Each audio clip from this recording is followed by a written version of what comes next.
السلام علیکم ورحمۃ اللہ وبرکاتہ۔ بھائیوں بہنوں، دوستوں، بزرگوں، عزیزوں، امید ہے آپ سب خیریت اور عافیت سے ہوں گے۔ اللہ تعالیٰ خوش رکھے، آباد رکھے، اپنے حفظ و امان میں رکھے۔ آج ہم آپ کی خدمت میں مسئلہ لے کر حاضر ہوئے ہیں۔ سوال ہمارے پاس یہ آیا تھا کہ واش بیسن پر وضو کرنا کیسا ہے، یا دوسرے لفظوں میں یہ کہہ لیا جائے کہ کھڑے ہو کر وضو کرنا کیسا ہے۔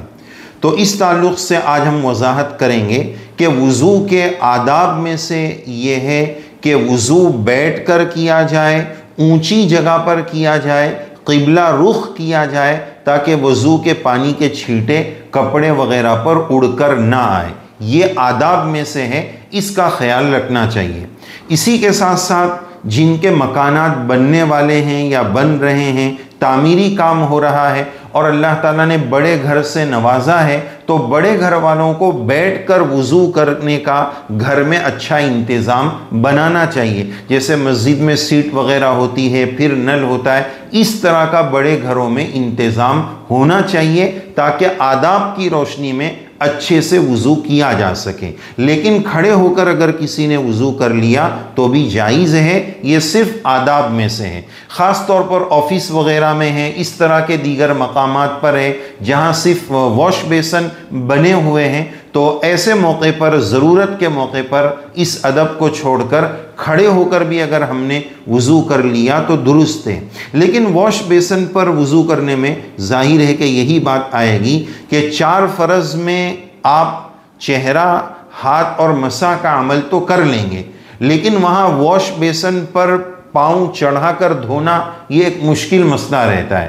کبھی تو پاؤں چڑھانا مشکل ہے، بدن پھسل گیا، گر گئے، گرنے کا خطرہ ہے، یا پھر وہاں دوسرے لوگ بھی آتے ہیں تو ان کو کراہت ہوگی کہ یہ یہاں پاؤں دھو رہے ہیں، تو یہ ایک مسئلہ ہوتا ہے۔ اس مسئلے کا ایک حل تو یہ ہے کہ کسی اور جگہ پر قریب میں کوئی باتھ روم ہے تو وہاں آپ جائیں، یا کوئی اس طرح کا اور انتظام ہے کہ جہاں آپ پاکی کے اہتمام کے ساتھ، ٹوائلٹ میں اگر آپ جا رہے ہیں تو پاکی کے اہتمام کے ساتھ، اگر وہاں پر اس طرح کا شاور ہے تو پاکی اور صفائی کے اہتمام کے ساتھ اگر وہاں پاؤں دھل سکتے تو پھر وہاں دھونا چاہیے۔ پاکی کا اہتمام، طہارت کا اہتمام ضروری ہے۔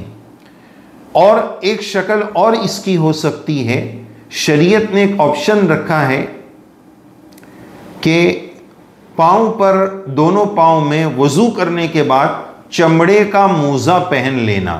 چمڑے کا موزہ پہن لینا، اس سے فائدہ یہ ہوگا کہ اگر مسافر ہے تو 3 دن، اور اگر مسافر نہیں ہے یعنی مقیم ہے، اپنے مقام پر ٹھہرا ہوا ہے، تو 1 دن اس کے لیے اس بات کی گنجائش ہے کہ جب بھی وضو کرنے کا موقع آئے وضو کر لے پہلے، اور وضو کرنے کے بعد پھر وہ چمڑے کے موزے چڑھا لے، پہن لے۔ اب 24 گھنٹے کے دوران جب بھی وضو کرنے کا وقت آئے گا تو اس کو پاؤں دھونے کی ضرورت نہیں رہے گی، چمڑے کے موزے پر وہ اس طرح مسح بھی کر سکتا ہے۔ تو واش بیسن پر 3 کام کر لیں اور پھر اس طرح چمڑے کے موزے پر ہاتھ پھیر لے تو یہ بھی اس طرح بھی پاؤں کا عمل ادا ہو جائے گا۔ یہ طریقہ بھی اختیار کیا جا سکتا ہے۔ خلاصہ کلام یہ کہ کھڑے ہو کر یا واش بیسن پر کھڑے ہو کر وضو کرنا جائز اور درست ہے۔